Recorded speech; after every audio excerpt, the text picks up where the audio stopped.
नमस्कार, India news Haryana आप देख रहे हैं। बुलेटिन की शुरुआत करते हैं, आइए फटाफट अंदाज में।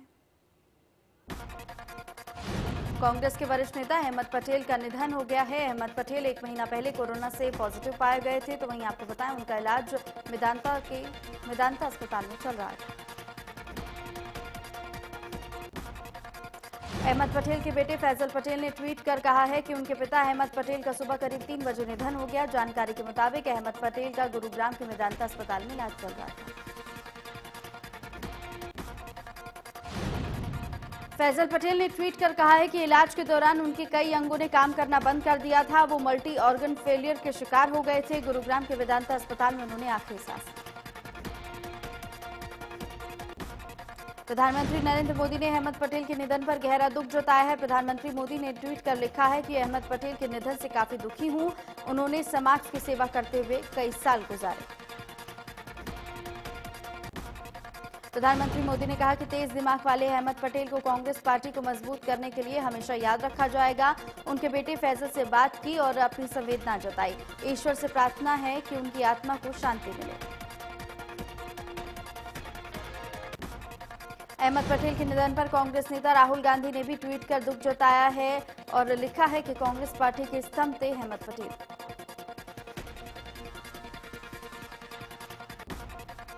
अहमद पटेल को दिग्विजय सिंह ने भी श्रद्धांजलि दी है। बोले, अहमद पटेल कांग्रेसियों के लिए हर राजनीतिक मर्ज की दवा थे। प्रधानमंत्री नरेंद्र मोदी ने कोरोना से प्रभावित राज्यों के मुख्यमंत्रियों के साथ चर्चा की। बैठक में कुल 8 राज्यों में मुख्यमंत्री शामिल हुए, जिसमें दिल्ली, गुजरात, बंगाल, महाराष्ट्र के मुख्यमंत्री मौजूद थे। प्रधानमंत्री नरेंद्र मोदी ने कोरोना वायरस वैक्सीन को लेकर बड़ा बयान दिया है। पीएम मोदी ने कहा है कि वैक्सीन कब आएगी इसका वक्त हम तय नहीं कर सकते, बल्कि ये वैज्ञानिकों के हाथ में है। बैठक में दिल्ली के मुख्यमंत्री अरविंद केजरीवाल की ओर से अतिरिक्त बेड्स की मांग की गई, तो वहीं गृह मंत्री अमित शाह ने राज्यों से सतर्कता बरतने की बात कही। सीएम मनोहर लाल ने कहा है कि हमने पीएम को जानकारी दी है कि सरकार तमाम गाइडलाइंस और एसओपी की पालना करवा रही है। 1 करोड़ मास्क जल्द डिस्ट्रीब्यूट किए जाएंगे।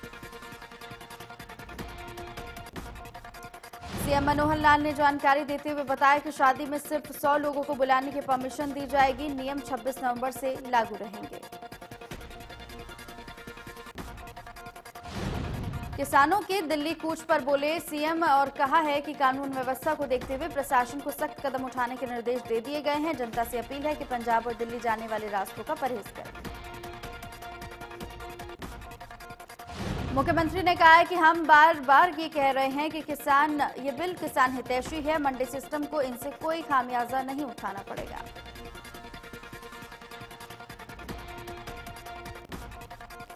विधायक दल की बैठक में भूपेंद्र सिंह हुड्डा ने बड़ौदा उपचुनाव के लिए तमाम विधायकों का धन्यवाद दिया और साथ ही इंद्रराज नरवाल को बधाई भी दी है। विधायक दल की बैठक के बाद पूर्व सीएम भूपेंद्र सिंह हुड्डा ने कहा है कि सर छोटूराम की जयंती के मौके पर किसानों को छापे मारकर गिरफ्तार किया जा रहा है, जो कि बहुत ही निंदनीय है।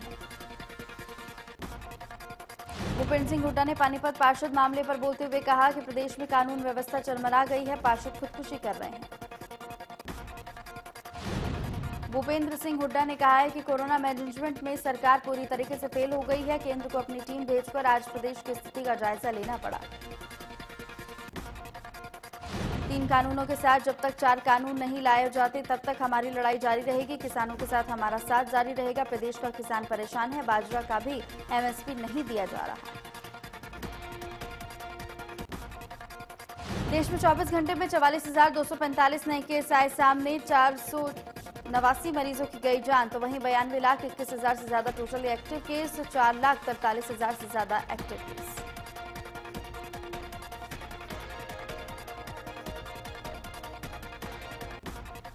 दिल्ली पर कोरोना का शिकंजा, 24 घंटे में सामने आए 6,224 नए केस, 109 मरीजों की हुई मौत, 38,000 से ज्यादा फिलहाल एक्टिव केस। हरियाणा में एक बार फिर से सामने आए 2,329 नए केस। पिछले 24 घंटे में कोरोना के कारण 33 मरीजों की हो चुकी है मौत। प्रदेश में कोरोना के कुल मरीजों का आंकड़ा हुआ 2,22,000 से ज्यादा। अब तक 1,99,000 मरीज हो चुके हैं ठीक। तो वहीं प्रदेश में 20,000 से ज्यादा फिलहाल एक्टिव केस। अंबाला में कोरोना के रोकथाम को लेकर गंभीर हुआ स्वास्थ्य विभाग। दूसरे राज्यों से आने वाली बसों में सवार यात्रियों और कार चालकों के किए जा रहे हैं कोरोना टेस्ट। कोरोना के बढ़ते मामलों को लेकर शिक्षा मंत्री कंवरपाल गुर्जर ने कहा कि लोगों ने नियमों का पालन सही से नहीं किया। मास्क लगाने से कोरोना के 50% चांसेस कम होते हैं। कंवरपाल गुर्जर ने कहा कि इस वक्त जरूरत है कि नियम सही से पालन हो और साथ ही कहा कि 175 बच्चों के पॉजिटिव पाए जाने के बाद स्कूल बंद किए जाने का फैसला लिया गया है। कांग्रेस पर हमलावर होते हुए शिक्षा मंत्री कंवरपाल गुर्जर ने कहा कि कांग्रेस प्रदेश को बरगलाने का काम करती है। कांग्रेस के पास कोई दूसरा काम नहीं है। किसान आंदोलन से पहले नारनौंद में पुलिस ने बड़ी कार्रवाई की है। पुलिस ने एहतियात बरतते हुए कई किसान नेताओं को हिरासत में ले लिया है। आपको बता दें कि किसान केंद्र सरकार के 3 कृषि बिलों को लेकर विरोध दर्ज कराने के लिए कूच की तैयारी कर रहे हैं। पुलिस ने देर रात किसान नेताओं को उनके घरों से हिरासत में लिया है। बताया जा रहा है कि पुलिस इन किसान नेताओं को कुछ दिन नजरबंद रखेगी। गोहाना में भी पुलिस ने किसान नेताओं पर कार्रवाई करते हुए कई किसान नेताओं को हिरासत में ले लिया है। पुलिस ने भारतीय किसान यूनियन के उपाध्यक्ष सत्यवान नरवाल और छिछड़ाना गांव के सरपंच भगत सिंह को हिरासत में ले लिया है।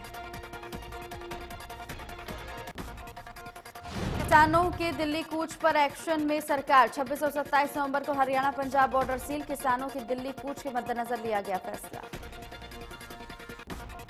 किसानों के प्रदर्शन को देखते हुए 2 दिन सील रहेगा हरियाणा पंजाब बॉर्डर। किसानों ने 26 नवंबर को दिल्ली कूच का किया ऐलान।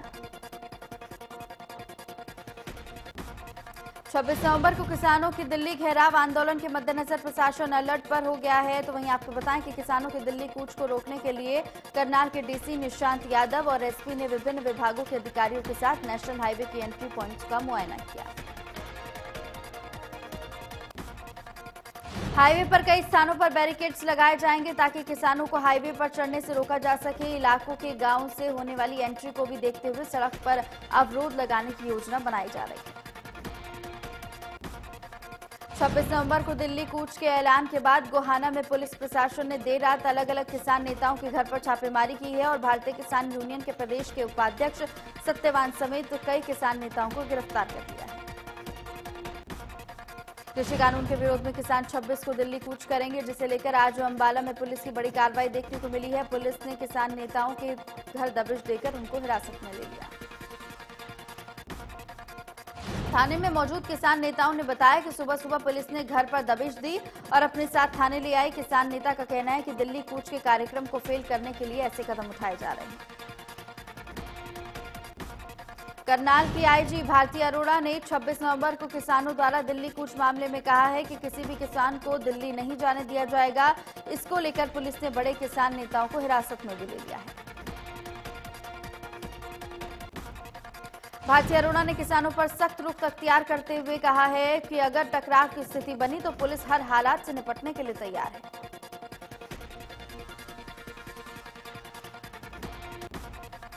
कैथल में कृषि विभाग ने बड़ी कार्रवाई की है और कृषि निदेशक के कई अधिकारियों के साथ कई जगह खाद की दुकानों में गुणवत्ता और भंडारण का निरीक्षण किया है। इस दौरान 2 खाद विक्रेता के लाइसेंस भी सस्पेंड कर दिए गए।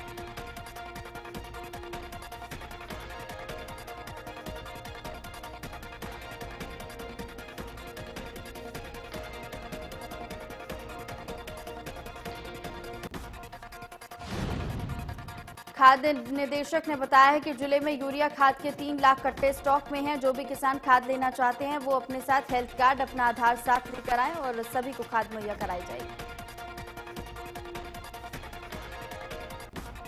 पिछले महीने 15 से 20 रुपए किलो के भाव से बिकने वाली मूली के अच्छे दामों से उत्साहित किसानों ने रादौर हलके में बड़ी संख्या में मूली की फसल की बिजाई की है। अब मूली के मंडी में 1 से 1.5 रुपए किलो बिक रही है, जिससे किसानों का मंडी तक मूली को लेकर पहुंचने का खर्च भी नहीं हो पा रहा है। इससे दुखी होकर किसानों ने फसलों को अब खेत के बाहर फेंकना शुरू कर दिया है, जिसके कारण से मूली की फसल बेसहारा पशुओं का चारा बनी हुई है। मूली उत्पादक किसानों ने बताया कि पिछले महीने प्याज के दामों में वृद्धि से मूली को सलाद के विकल्प के तौर पर काफी इस्तेमाल किया गया था।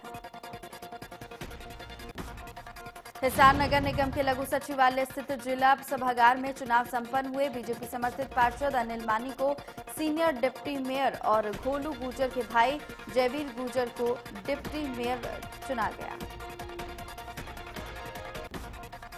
चुनाव पर्यवेक्षक मनीष ग्रोवर सुबह 9 बजे रोहतक से हिसार पहुंचे और पार्टी की ओर से दोनों पदों के लिए तय किए गए नामों की घोषणा की। चुनाव से 2 घंटे पहले ही नामों का लिफाफा पार्षदों के आगे खोला गया। भिवानी में कोविड-19 के चलते लोक अदालत में आने वाले मामलों की ई लोक अदालत के माध्यम से निस्तारित किया जा रहा है। बताएं कि लोगों को समय पर न्याय मिल सके, ये अब पहल की जा रही है। भिवानी में 12 दिसंबर को ई लोक अदालत का आयोजन किया जा रहा है। हालांकि इस लोक अदालत में मामलों की सुनवाई ऑफलाइन तरीके से भी होगी। सीजीएम ने बताया कि लोक अदालत में घरेलू हिंसा, मोटर वाहन दुर्घटना, ऋण संबंधी आदि केसों का निपटारा किया जाएगा। यमुनानगर में मीराबाई बाजार में नगर निगम ने बड़ी कार्रवाई की है। बकाया किराया न देने पर नगर निगम की टीम ने बाजार की 10 दुकानों को सील कर दिया है। दरअसल इन दुकानों पर कई सालों के लगभग 35 लाख रुपए किराया पेंडिंग है। निगम की इस कार्रवाई पर रोष जताते हुए दुकानदार नगर निगम के मेयर मदन चौहान के निवास पर पहुंचे और दुकानदारों ने मेयर के आगे मामले को रखा और साथ ही आपसी बातचीत के बाद बकाया किराया राशि का 25% अभी जमा करवाने की बात पर दुकानों को सील खोलने पर सहमति बनी है। फरीदाबाद के राजकीय वरिष्ठ माध्यमिक विद्यालय सेक्टर 7 में रोटरी क्लब ऑफ फरीदाबाद आस्था की तरफ से जरूरतमंद छात्रों को 100 स्मार्टफोन वितरित किए गए। इस कार्यक्रम में मुख्य अतिथि के तौर पर फरीदाबाद के डीसी यशपाल यादव मौजूद रहे। डीसी यशपाल यादव ने इसे सराहनीय पहल बताया।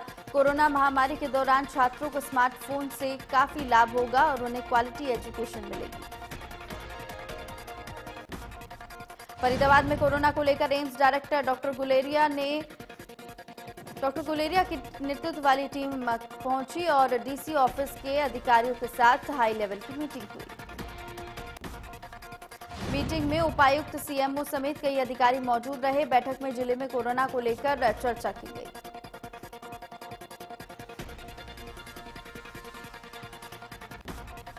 पहलवान बजरंग पुनिया और संगीता फोगाट आज परिणय सूत्र में बंधेंगे। शादी सादे समारोह से की जाएगी।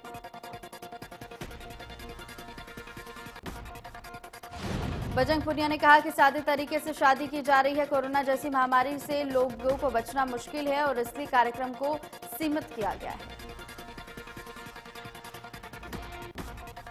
गोहाना के सिरसाड़ में पंचायती जमीन पर जिला उपायुक्त, एसडीएम, तहसीलदार की मौजूदगी में चला पीला पंजा। कुल 384 एकड़ जमीन पर था ग्रामीणों का अवैध कब्जा। साल 2019 में 384 एकड़ जमीन में से करीब 266 एकड़ जमीन को पहले कब्जा मुक्त करवा लिया गया था। बची हुई जमीन पर ग्रामीणों का मकान बने हुए थे। 70 ग्रामीणों को भेजा गया कब्जा हटाने का नोटिस। कुरुक्षेत्र के बाबेन खंड में चोरों ने बैंक के एटीएम को अपना निशाना बनाया है। सुबह करीब 4 बजे बैंक का एटीएम लेकर फरार हो गए चोर। एटीएम में करीब 12 लाख रुपए कैश। सूचना मिलते ही पुलिस मौके पर पहुंची और मामले की जांच में जुट गई है। करनाल के गांव कलवेड़ी में एक पिता ने अपने 3 बच्चों को नहर में फेंक दिया। गांव के लोगों ने कलयुगी पिता को अपने बच्चों को नहर में फेंकते हुए देखा था।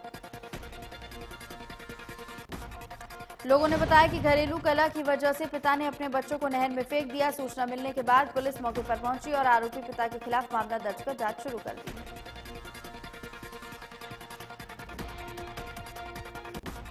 परिजनों की माने तो आरोपी ने घर में आकर बताया कि उसने बच्चों को नहर में फेंक दिया है। फिलहाल पुलिस तीनों बच्चों को गोताखोरों की मदद से नहर में तलाश कर रही है।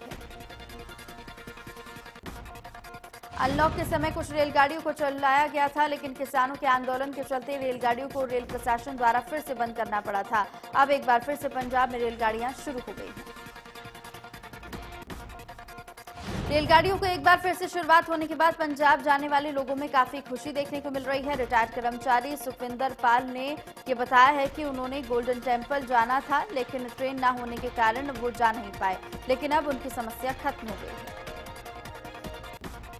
लोगों की माने तो ट्रेन चलने से उनका सफर आसान हो गया है। तो वहीं चंडीगढ़ जाने वाले सत्कार सिंह ने बताया कि जनशताब्दी ट्रेन पहले अंबाला तक ही जा रही थी, लेकिन अब ट्रेन ऊना भी जा रही है। अंबाला में महंगी गाड़ियां चुराने वाले गिरोह फिर सक्रिय हो चुका है। नगर के कई इलाकों में इनोवा और एक्सयूवी 500 गाड़ियों पर गिरोह ने हाथ साफ कर दिया है। देर रात गिरोह के सरगना सिटी होंडा में आकर चिप की मदद से महंगी गाड़ियां चुराते थे। साथ ही बताया जा रहा है कि चोरों की वारदातें सीसीटीवी में कैद भी हो गई हैं, लेकिन पुलिस ने अभी तक कोई कार्रवाई नहीं की। फतेहाबाद में व्यक्ति की हत्या का मामला सामने आया है। सुनसान जगह पर कंबल में लिपटा मिला है व्यक्ति का शव। पॉलिथीन से सिर को बांधकर और शव को कंबल में लपेटकर खेतों में फेंका गया। शव के मुंह और अलग अलग जगह पर चोटों के निशान देखने को मिले हैं। अभी तक शव की पहचान नहीं हो सकी है। पुलिस ने मौके पर पहुंचकर शव को कब्जे में ले लिया। साइबर सिटी गुरुग्राम में शादियों के सीजन के दौरान कोरोना का फैलाव ज्यादा ना बढ़े, इसको देखते हुए शादी में अब बिन बुलाए मेहमानों के तौर पर पुलिसकर्मी भी नजर आएंगे। गुरुग्राम पुलिस ने साफ ये कर दिया है कि बैंक्वेट हॉल में शादियों के दौरान सादी वर्दी में पुलिसकर्मी मौजूद रहेंगे, जो ये सुनिश्चित करेंगे कि समारोह में शामिल होने वाले दुल्हा दुल्हन से लेकर सभी मेहमान मास्क, सोशल डिस्टेंसिंग और सैनिटाइजेशन का पूरा ध्यान रखें या नहीं। पंचकुला में नगर निगम कमिश्नर आर.के. सिंह ने सेक्टर 14 से कोरोना के विरुद्ध शुरू की गई जन आंदोलन यात्रा गाड़ी को हरी झंडी दिखाकर रवाना किया। तो वहीं पूरे जिले में घूम रही इस गाड़ी को लोगों को जागरूक करेगी। और साथ ही आपको बताएं कि घरों से बाहर सार्वजनिक जगहों पर निकले मुंह पर मास्क लगाकर ही, और साथ ही कहा गया है कि 2 गज की दूरी भी बनाकर। हरियाणा रोडवेज तालमेल कमेटी के सदस्य कर्मचारियों द्वारा सिरसा बस अड्डे में रोष प्रदर्शन किया गया और कर्मचारियों ने सरकार की कर्मचारी विरोधी नीतियों के खिलाफ नारेबाजी की। प्रदर्शनकारियों ने कहा कि सरकार की नीतियों के विरोध में 26 नवंबर को होने वाले राष्ट्रव्यापी हड़ताल में रोडवेज के तमाम कर्मचारी शामिल होंगे। बस अड्डा में पूरी तरह से पैन और चक्का जाम कर दिया है। एशिया की सबसे बड़ी सरस्वती शुगर मिल यमुनानगर में गन्ने की पेराई आज से विधिवत रूप से शुरू हो गई है। इस मिल में प्रतिदिन 1 लाख क्विंटल गन्ने की पेराई की जाएगी। मिल में गन्ने की पेराई शुरू होने से किसानों में खुशी की लहर है। समालखा मार्केट कमेटी के चेयरमैन ने खुद की गोली मारकर हत्या कर दी है। बताया जा रहा है कि मृतक व्यापारी घाटे में चल रहा था, जिसके बाद ये बड़ा कदम उसने उठाया। टोहाना में एक गांव की रहने वाली महिला ने एक महिला समेत 6 लोगों पर गैंगरेप का आरोप लगाया है। सदर पुलिस ने शिकायत के आधार पर सभी आरोपियों के खिलाफ मामला दर्ज कर लिया है, जांच शुरू कर दी है। पुलिस को दी गई शिकायत के आधार पर महिला ने बताया कि एक महिला के कहने पर व्यक्ति के साथ काम के लिए वो गई थी, जिसके बाद आरोपी उसे खेत में ले गया और उसने 5 अन्य लोगों के साथ मिलकर उसका दुष्कर्म किया।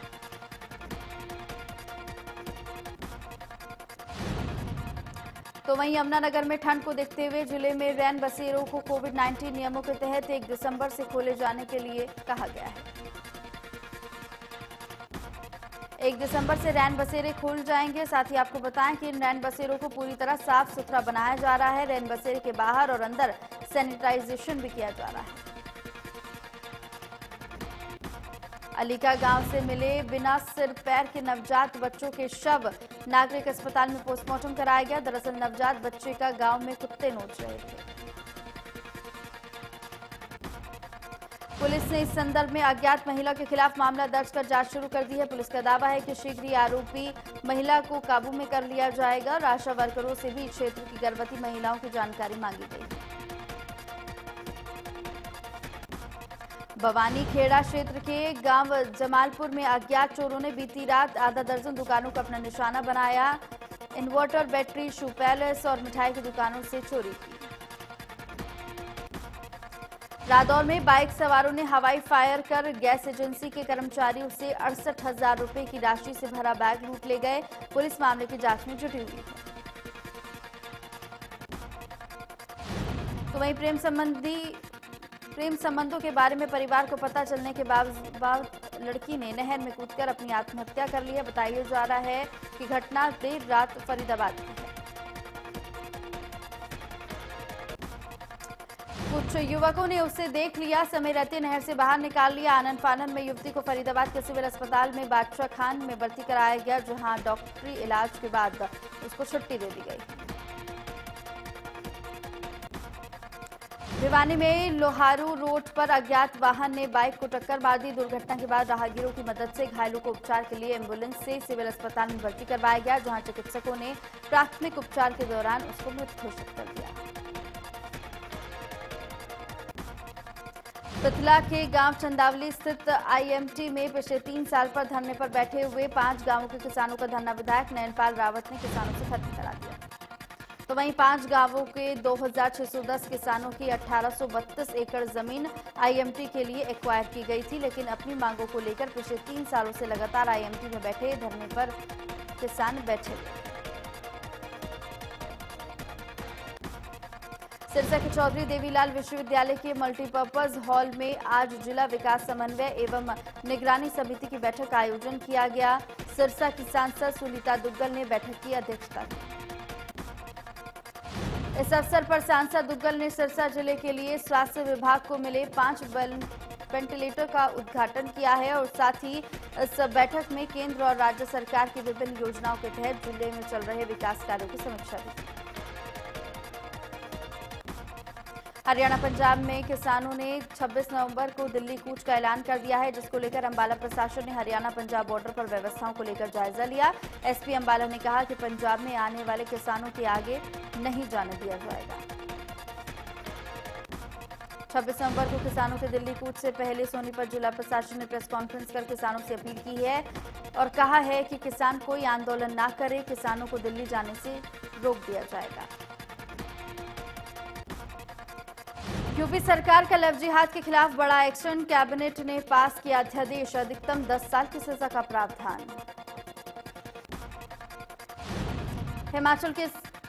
हिमाचल प्रदेश की राजधानी शिमला में हुई बर्फबारी। सोमवार को शिमला के साथ साथ कुल्लू, किन्नौर और चंबा जिले में हुई बर्फबारी। पर्यटकों के चेहरे पर खुशी देखने को मिली। शिमला में पर्यटकों ने बर्फबारी का जमकर लुत्फ उठाया। मौसम विज्ञान केंद्र शिमला के मुताबिक अगले 4 से 5 दिनों में मौसम खराब रहने की आशंका। लगातार हो रहे तापमान में गिरावट से हिमाचल के किसान भी बेहद खुश हैं। चीन पर मोदी सरकार ने एक और डिजिटल स्ट्राइक कर दी है। भारत की रक्षा, सुरक्षा और संप्रभुता के लिए खतरा बताते हुए मोदी सरकार ने 43 मोबाइल ऐप्स को ब्लॉक करने का फैसला लिया है। सरकार ने Alibaba, workbench, Alipay cashier, delivery app, Lalamove India और साथ ही स्नैक वीडियो जैसे ऐप पर बैन लगा दिया है।